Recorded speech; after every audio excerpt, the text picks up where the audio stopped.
Matt McCulloch has a passion for cycling. I go cycling maybe 3 or 4 times a week. I probably do somewhere between 150 to 300k a week. I think it becomes addictive quite quickly. But Matt's passion has taken him on a bigger journey than most cyclists, from the cycleways of Melbourne to the dirt tracks of Africa.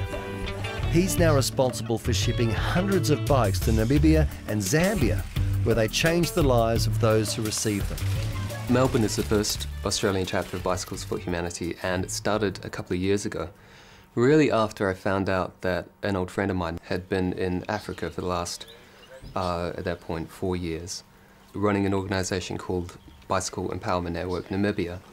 And what they do is they take disused bikes from the West and put them to great use in the developing world. So when I heard what he was doing, I didn't really think there was a decision to be made. It was one of those had-to-be things, so I started a chapter here.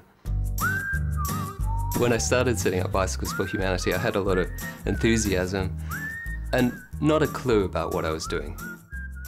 My 7-year-old daughter drew some pictures and we animated them into essentially the story of what the organisation does. One of the first things I did was set up a website that, at the beginning, was the initial point of contact for the people who came on board, and it continues to get more and more interest and more traffic. That was really the first thing I did, and I was just very fortunate that kind of on the basis of that, other passionate, enthusiastic people came on board. Andy and Ilva were 2 of the first people on board at that kind of formative stage of Bicycles for Humanity, and they've really been instrumental in driving its development since that point. It's very rewarding to be able to apply my skills in this kind of arena and know that it makes a real difference. And I love the people that run the group and work on the project. It's a very inspiring bunch of people. I love the fact that it is just such a grassroots organisation. We take a bike that's pre-loved, had a wonderful life, we ship it to another country where it gets a brand new life, so it creates employment. It's just very, very grassroots, and that's the beauty of it. We packed the next container, which will be going to a little village in Chibobo in Zambia a couple of weeks ago. We got in about 13 enthusiastic volunteers. There's a bit of an art to packing a shipping container full of about 400 bikes.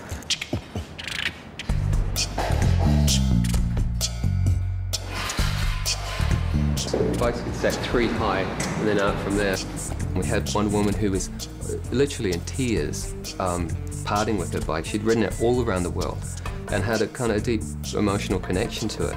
Because of that, she wanted to see it go and have a life somewhere else, change someone else's life. Every single bit helps. This sort of project can't happen without people, and I think that's a wonderful thing about volunteering, because you gain as much as you give.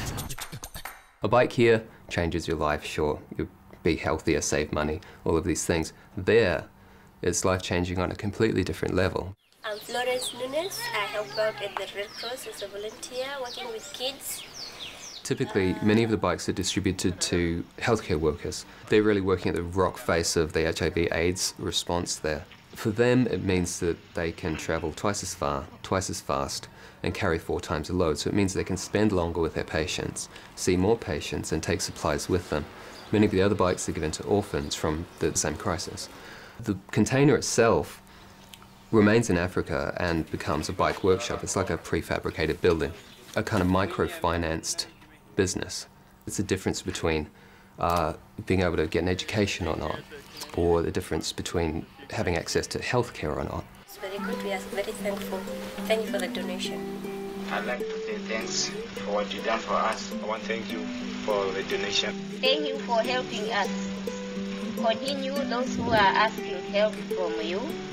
Thank you. Thank you. I do this because really it makes me happy. I like the involvement with people. I like being able to make a difference.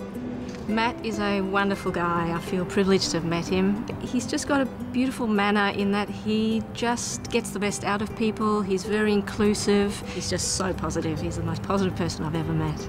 And he's a terrific leader for a group like this because he's got a big vision and amazingly he's able to bring other people along with him. Is this one just here, so it should be leaving soon? Fantastic. Newcastle. It took about 3 weeks to get to Once you start, doors will open, other people will come on board, you know, opportunities will expand. That's been my experience right from the beginning of this project. It's just beginning is the important part. We would like to say thanks a lot